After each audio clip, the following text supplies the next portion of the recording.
விட்டது. நாங்கள் அனைவரும் ஆரோக்கியமாகிவிட்டோம். நன்றி முனிவரே. இவை அனைத்தும் லவன் குசன் செய்தது. மிக்க நன்றி. நீங்கள் இருவரும் இந்த உலகிற்கு ஒரு சிறந்த உதாரணமாக திகழ்கிறீர்கள்.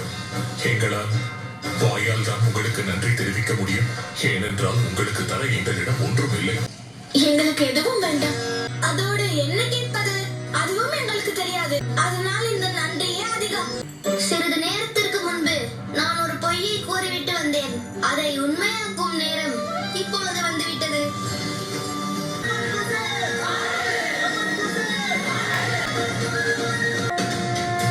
இன்றிலிருந்து நீங்கள் இருவரும் இந்த மக்களின் உள்ளம் கவர்ந்த மன்னர்கள்.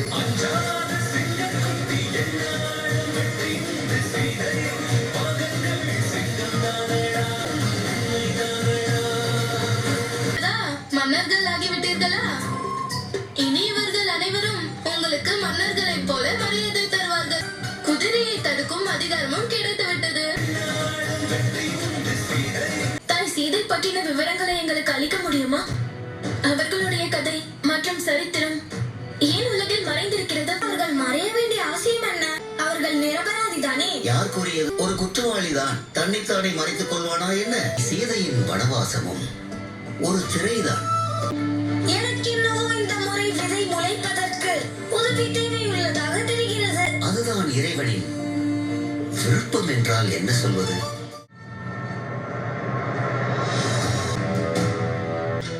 யுத்தத்திற்கு பிறகு ஏற்படும் அமைதி இங்கு இருக்கிறது. நீங்கள் தான் எங்களை காப்பாற்றிய கடவுள். அதனால் இந்த உபசரிப்பை ஏற்றுக்கொள்ள வேண்டும். மக்களுக்கு முன்பு தன் வயிறை நிரப்பிக் கொள்பவன் மனதாக இருக்க இயலாது சுயநலவாதி. வாருங்கள், நாம் அனைவரும் ஒன்றாக சேர்ந்து உணவருந்தலாம்.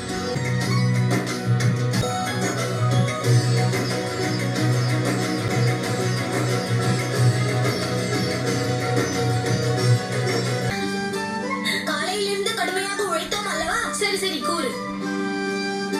நீங்கள் இருவரும் அந்த மூலிகையை எவ்வாறு கண்டுபிடித்தீர்கள்? மூலிகைகளுக்கிடையே நீங்கள் எப்படி அந்த ஒரு மூலிகையை கண்டுபிடித்தீர்கள்? நடந்தது என்னவென்றால், அண்ணா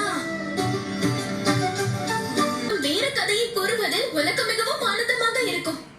ஆனால் நினைவிருக்கட்டும், உண்மையில் கற்பனையில் கலப்படம் இருக்கக்கூடாது. பொழுதும் உண்மையை தான் கூறுவேன்.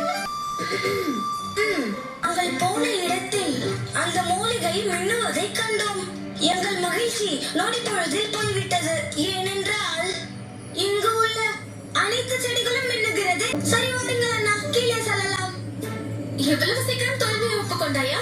இல்லை இல்லை, நான் கீழே தரையிலிருந்து அனுமன் அவர்களைப் போல மலையை தூக்குவதை பற்றி கூறுகிறேன். மலையை தூக்குவது அவ்வளவு சுலபம் என்று எண்ணினாயா? இது ஒவ்வொரு மூலிகையையும் சாப்பிட்டு பார்த்துதான் எது வேலை செய்கிறது என்று கண்டுபிடிக்க முடியும். ஒருவேளை ஏதேனும் மூலிகை விஷமானதாக இருந்தால்? குசன், குசன் நீ நலம் தானே? குசன், குசன் அதை துப்பி விடு குசன்.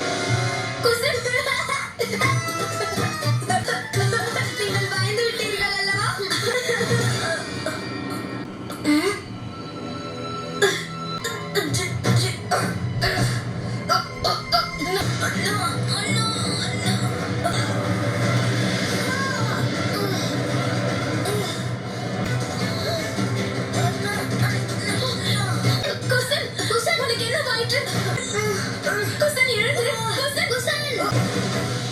பிறகு பிறகு என்ன? என்னுடைய நீல தொண்டையை பார்த்து அண்ணனுக்கு நம்பிக்கை வந்துவிட்டது. விஷம் பரவுவது போல் தெரிகிறது. நீ என்ன செய்வது?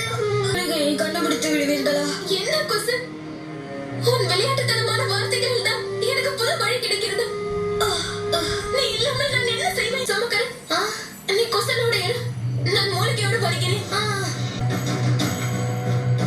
கண்ணை திற குசன். என்ன செய்தால் அழுக்க போகும்? எனக்கு ஒன்றும் புரியவில்லை. அக்னியா? இல்லை, கங்கையா? ஆனால் அது இங்கிருந்து வெகு தூரத்தில் உள்ளது.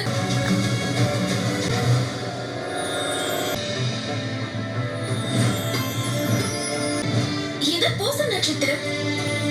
வணங்குகிறேன் சனி பகவானே. ஓம் சனி பகவானே போற்றி.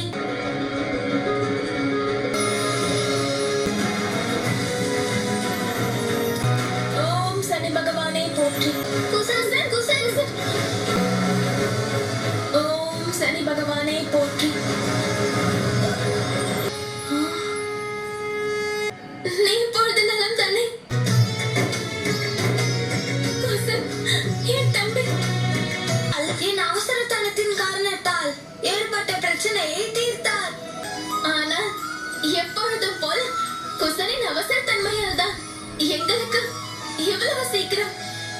பிரச்சனைக்கான தீர்வு கிடைத்தது.